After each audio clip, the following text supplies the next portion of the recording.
The Magic Shop by H.G. Wells.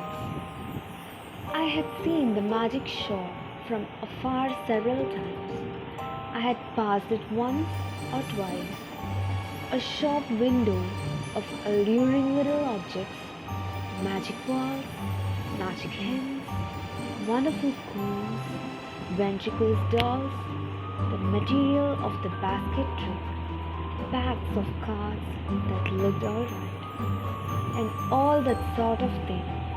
But never had I thought of going in until one day, almost without warning, Kip hauled me by my finger right up to the window, and so conducted himself that there was nothing for it but to take him in. I had not thought the place was there. To tell the truth, a modest sized frontage in Regent Street, between the picture show and the place where the chicks run about just out of patent incubators.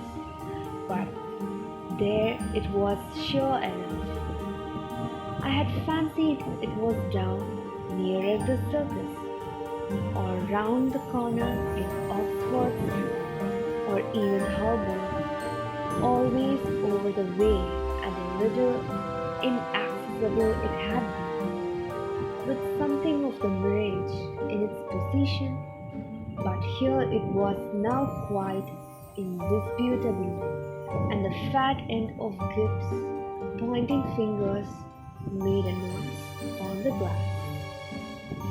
"If I was rich," said Gibb, dabbing a finger at the disappearing ink, "I would buy myself that, and that," which was the crying baby, very human, and that, which was a mystery, and called, so a neat card asserted, "Buy one and astonish your friends."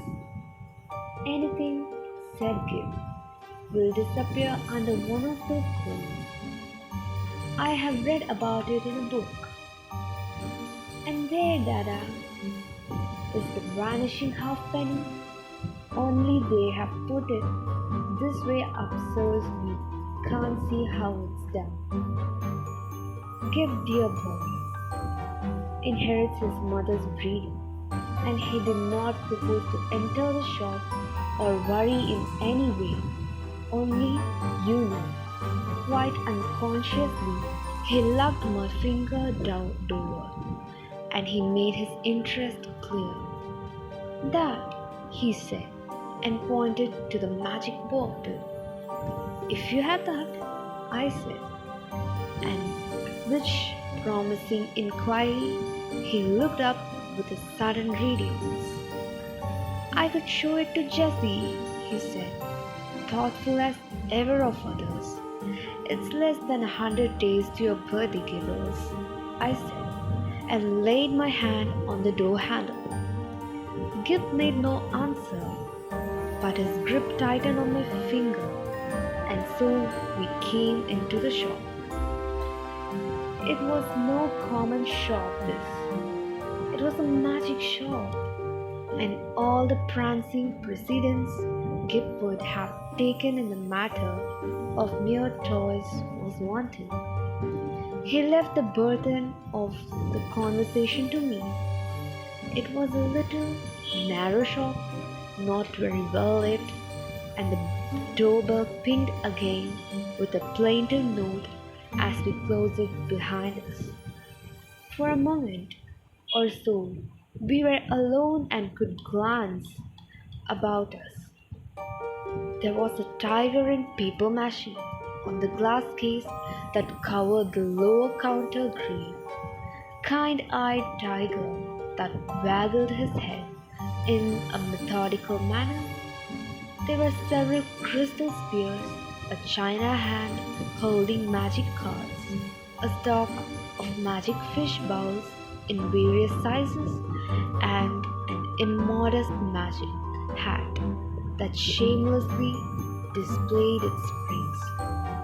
On the floor were magic mirrors, one to draw you out long and thin, one to swell your head and vanish your legs, and one to make you short and fat like a drug. And while we were laughing at this, the shopman, as I suppose, came in.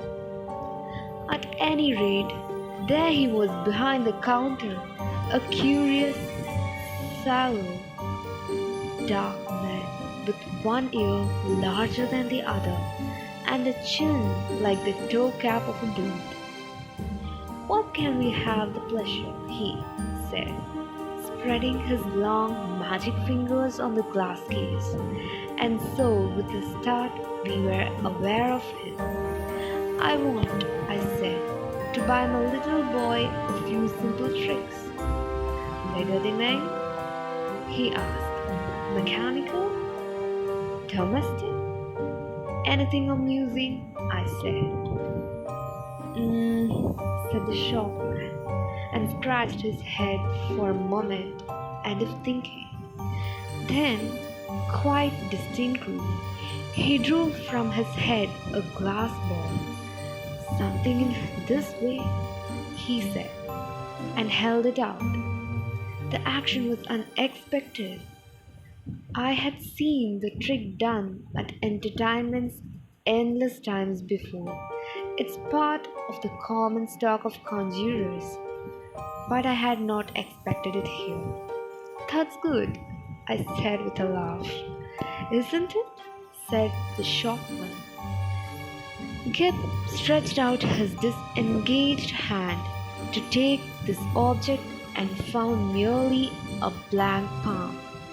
"It's in your pocket," said the shopman, and there it was. "How much will that be?" I asked. "We make no charge for glass balls," said the shopman politely. "We get them." He picked one off his elbow as he spoke, free. He produced another from the back of his neck and laid it beside its predecessors on the counter. Gip regarded his glass ball sagely, then directed a look of inquiry at the two on the counter, and finally brought his round-eyed scrutiny to the shopman, who smiled. "You may have those two," said the shopman, "and if you don't mind, one from my mouth." "So?" Gip counseled me mutely for a moment, and then, in a profound silence, but put away the 4 balls, resumed my reassuring finger, and nerved himself for the next eve. "We get all our smaller tricks in that way," the shopman remarked. I laughed in the manner of one who subscribes to a jest. "Instead of going to the wholesale shop," I said. "Of course, it's cheaper." "In a way," the shopman said, "though we pay in the end, but not so heavily as people suppose. Our larger tricks, and our daily provisions, and all the other things we want, we get out of that hat.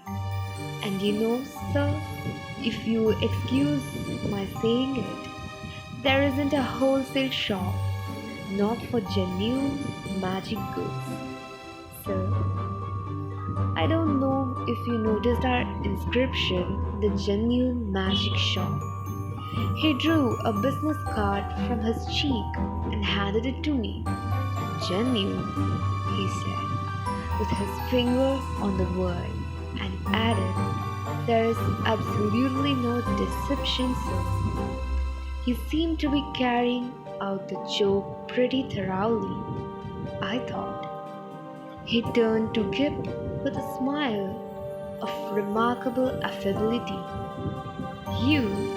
You know, are the right sort of boy."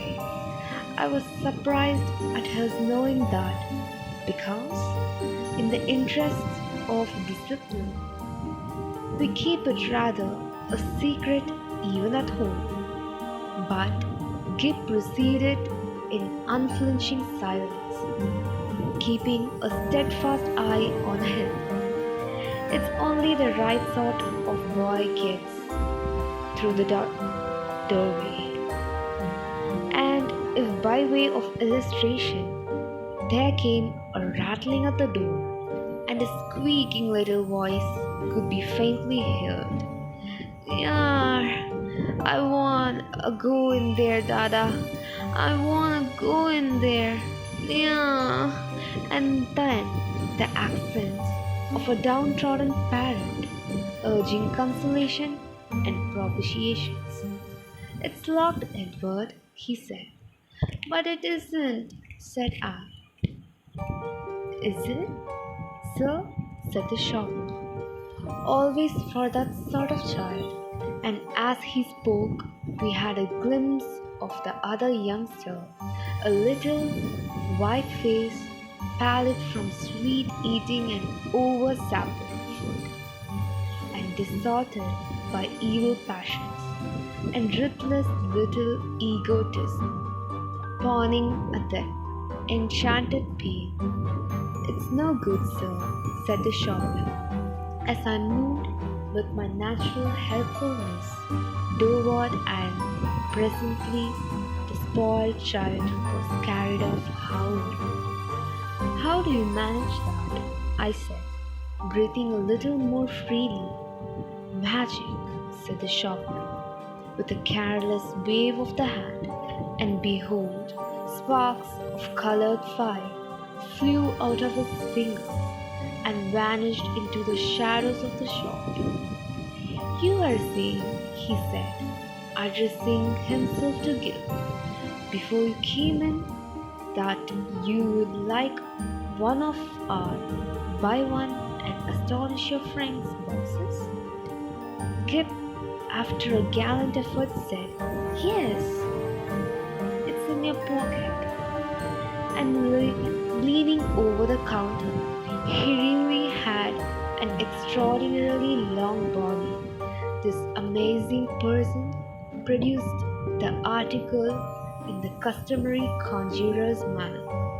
Paper, he said, and took a sheet of the empty hat with the springs, string, and behold, his mouth was a string box from which he drew an unending thread, which, when he had tied his parcel, he bit off, and it seemed to me swallowed the ball of string. And then he lit a candle at the nose of one of the ventriloquist dummies, stuck one of his fingers, which had been sealing wax red, into the flame, and so sealed his parcel. Then there was the disappearing egg, he remarked, and produced one from within my coat breast and packed it. And also the crying baby, very human. I handed each parcel to Gil as it was ready, and he clasped them to his chest. He said very little, but his eyes were eloquent. The clutch of his arms was eloquent. He was the playground of unspeakable emotions. These, were real magics. Then, with a start, I discovered something moving about in my hand, something soft and jumpy.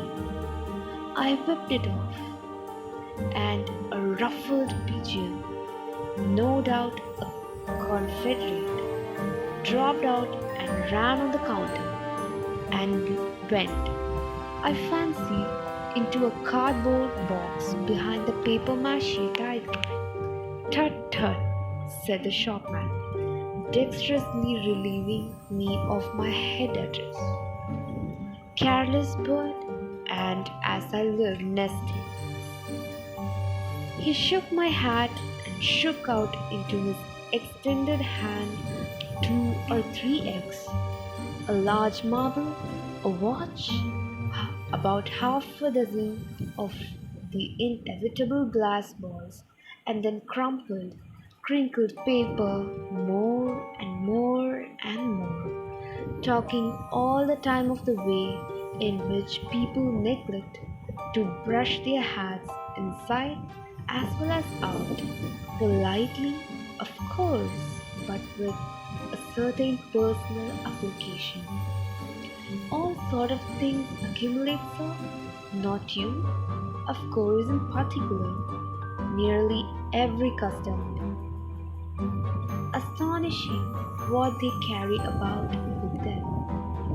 Crumpled paper rolls, and below, on the counter, more and more and more, until he was nearly hidden from us, until he was altogether hidden, and still his voice went on and on. We none of us know what the fair semblance of a human being may conceal. Are we all then no better than brushed exteriors, whited sneakers? His voice stopped, exactly like when you hit a neighbor's gramophone with a well-aimed brick. The same instant silence and the rustle of paper stopped, and everything was still. Have you done with my hat? I said after an interval. There was no answer. I stared at Gip, and Gip stared at me, and there were our distortions in the magic mirror, looking very round and grave and quiet. I think we'll go now, I said. Will you tell me how much all this comes to? I said, on a rather louder note. I want the bill and my hat, please. I might have been a sniff from behind the paper pile. Let's look behind the counter, Gib, I said. He's making fun of us. I led Gib round, the head wagging tiger, and what do you think there was behind the counter? Not one at all. Only my hat on the floor and a common conjurer's lop-eared white rabbit, lost in meditation, and looking as stupid and crumpled as only a conjurer's rabbit can be. I resumed my hat, and the rabbit lolloped a lollop or so out of my way. Dada, said Gip in a guilty whisper. What is it, Gip? Said I. I do like this shop, Dada. So should I said to myself. If the counter wouldn't suddenly extend itself to shut one off from the door. But I didn't call Gip's attention to that. Pussy, he said, with a hand out to the rabbit as it came lolloping past us. Pussy, do give a magic. And his eyes followed it as it squeezed through a door I had certainly not remarked a moment before. Then this door opened wider, and the man with one ear larger than the other appeared again. He was smiling still, but his eye met mine with something between amusement and defiance. You would like to see our showroom, sir? He said, with an innocent suavity. Gip tugged my finger toward. I glanced at the counter and met the shopman's eye again. I was beginning to think the magic just a little too genuine. We haven't very much time, I said, but somehow we were inside the showroom before I could finish that. All goods of the same quality, said the shopman, rubbing his flexible hands together. And that is the best. Nothing in the place that isn't genuine magic and warranted thoroughly wrong. Excuse me, sir. I felt him pull at something that clung to my coat sleeve, and then I saw he held a little wriggling red demon by the tail. The little creature bit and fought and tried to get at his hand, and in a moment he tossed it carelessly behind a counter. No doubt the thing was only an image of twisted endurable, but for the moment, and his gesture was exactly that of a man who handles some petty biting bit of work. I glanced at Gip, but Gip was looking at a magic rocking horse. I was glad he hadn't seen the thing. I said, in an undertone, and indicating Gip and the red demon with my eyes. You haven't seen many things like that about, have you? None of us probably brought it with you, said the shopman, also in an undertone and with a more dazzling smile than ever. Astonishing what people will carry about with them unawares. And then to Gip, do you see anything you fancy here?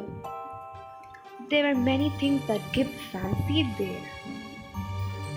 He turned to this astonishing tradesman with mingled confidence and respect. Is that a magic sword? He said. A magic toy sword. It neither bends, breaks, nor cuts the fingers. It renders the bearer invincible in battle against anyone under 18. Half a crown to 7 and 6 pence, according to size. These panoplies on cards are for juvenile knights errant, and very useful shield of safety, sandals of swiftness, helmet of invisibility. Oh, Daddy, gasped Gil. I tried to find out what they cost, but the shopman did not heed me. He had got Git now. He had got him away from my finger. He had embarked upon the exposition of all his confounded stock, and nothing was going to stop him. Presently, I saw with a qualm of distrust and something very jealousy that Kip had hold of this person's finger, as usual he has hold of mine. No doubt the fellow was interesting, I thought, and had an interestingly faked lot of stuff. Really good fake stuff. Still, I wandered after him, saying very little, but keeping an eye on this prestigious fellow. After all, Kip was enjoying it, and no doubt when the time came to go, we should be able to go quite easily. It was a long, rambling place, that showroom, a gallery broken up by stands and stalls and pillars, with archways leading off to other departments, in which the queerest looking assistants loafed and stared at them, and with perplexing mirrors and curtains. So perplexing, indeed, were these that I was presently unable to make out the door by which he had come.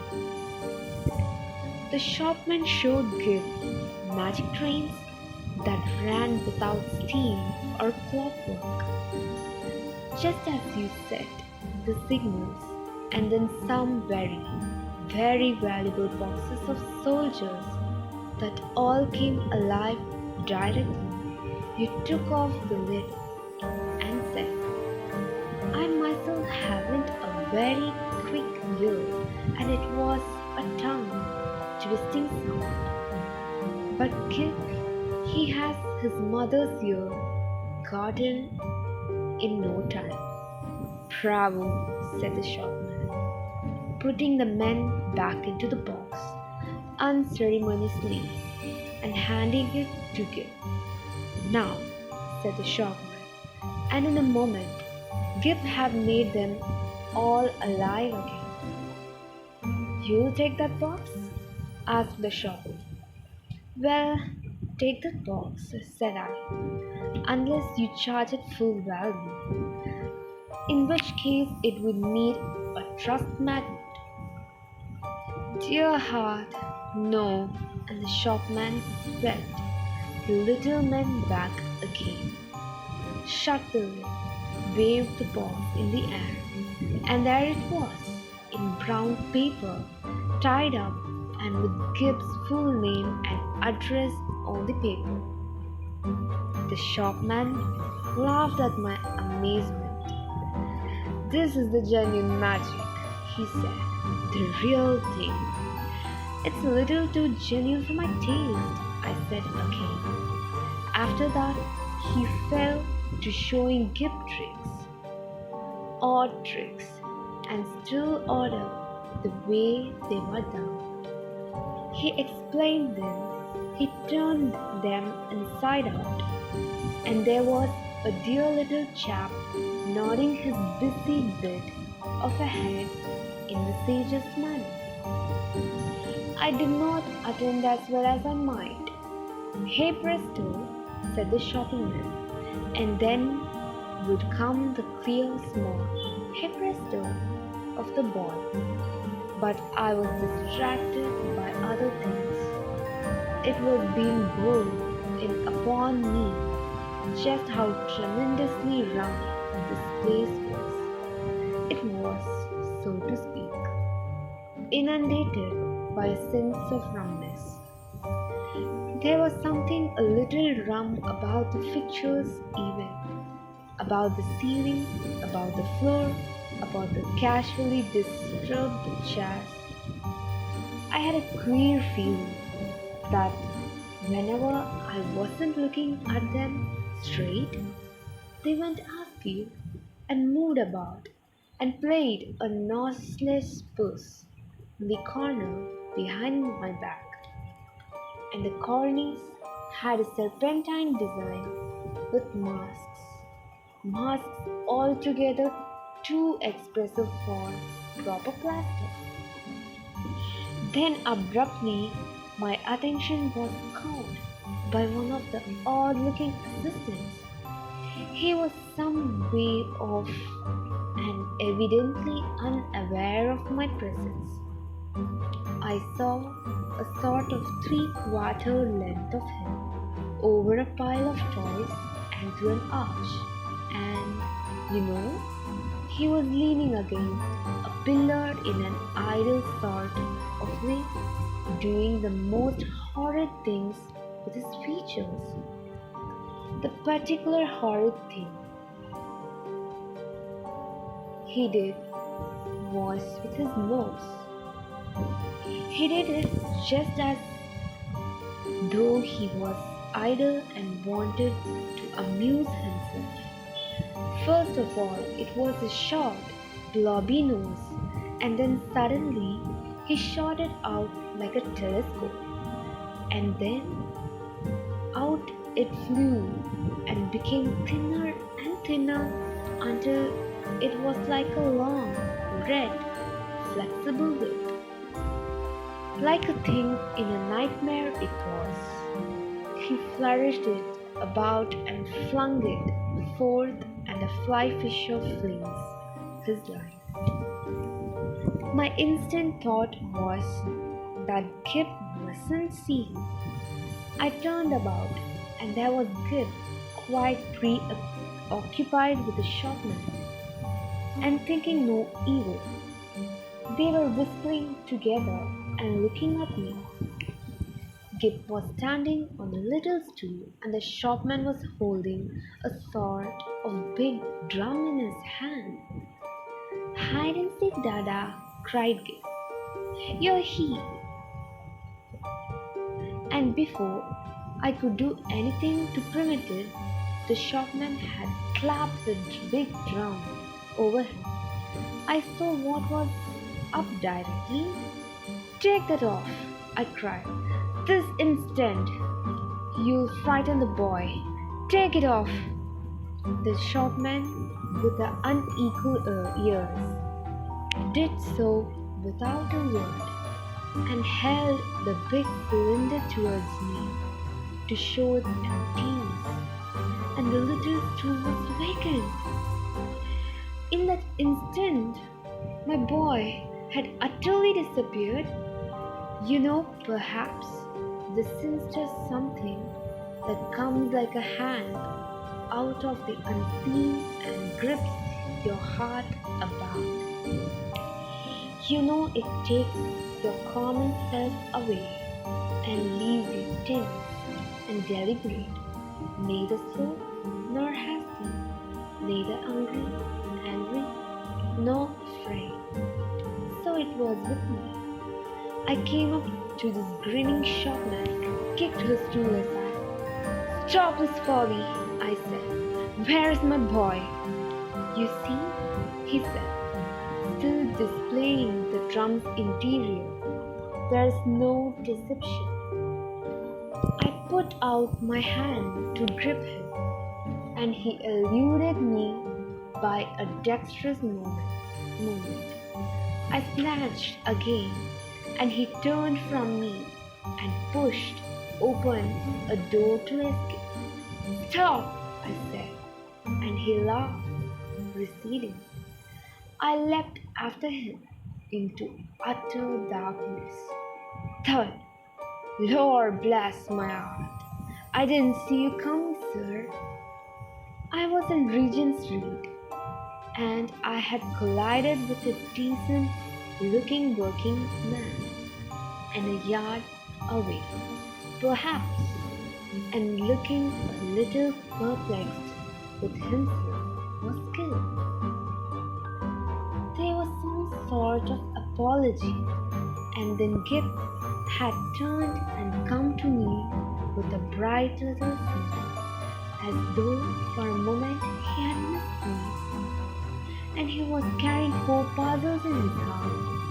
He secured immediate possession of my finger. For the second, I was rather at a loss. I stared round to see the door of the magic shop, and behold, it was not there. There was no door, no shop, nothing, only the common plasters between the shop where the same pictures and the window with the chicks. I did the only thing possible in that mental tumult. I walked straight to the curbstone and held up my umbrella for a cab. "And since," said Gibb, in a note of culminating exultation, I helped him in, recalled my address with an effort, and got in also. Something unusual proclaimed itself in my tailcoat pocket, and I felt and discovered a glass book. With a petulant expression, I flung it into the street. Gibb said nothing. For a space, neither of us spoke.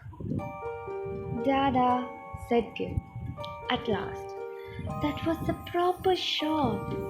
I came round with that to the problem of just how the whole thing had seemed to him. He looked completely undamaged. So far, good. He was neither scared nor unhinged. He was simply tremendously satisfied with the afternoon's entertainment, and there in his arms were the 4 passes. Confound it, what could be in them? I said, "Little boys can't go to shops like that every day." He received this with his unusual stoicism, and for a moment I was sorry. I was his father and not his mother, and so couldn't suddenly dare calm publico in our handsome kiss him. After all, I thought thing wasn't so very bad, but it was only when we opened the parcels that I really began to reassure. Three of them contained boxes of soldiers, quite ordinary leg soldiers, but of so good a quality as to make Gib altogether forget that originally these passes had been magic tricks of the only genuine sort, and the fourth contained a kitten, a little living white kitten, in excellent health and appetite and temper. I saw this unpacking with a sort of provisional relief. I hung about in the nursery for quite an unconscionable time. That happened 6 months ago, and now I'm beginning to believe it's all right.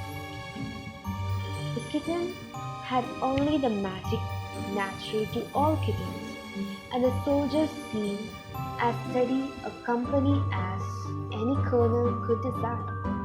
And the intelligent parent will understand that I have to go cautiously with Gil. But I went so far. This one day, I said, how would you like your soldiers to come alive, Gil, and march about by themselves? Mine do, said Gil. I just have to say a word. I know before I open the lid. Then they march about alone? Oh, quite, Dada. I shouldn't like them if they didn't do that. I displayed no unbecoming surprise, and since then I have taken occasion to draw in upon him once or twice, unannounced, when the soldiers were about. But so far, I have never discovered them performing in anything like a magical manner. It is so difficult to tell. There is also a question of finance. I have an incurable habit of paying bills. I have been up and down Regent Street several times looking for that shop. I'm inclined to think, indeed, that in that matter Horner is satisfied, and that, since Gibbs' name and address are known to them, I may very well leave it to these people, whoever they may be, to send in their bills in their own time. Thank you, D.A.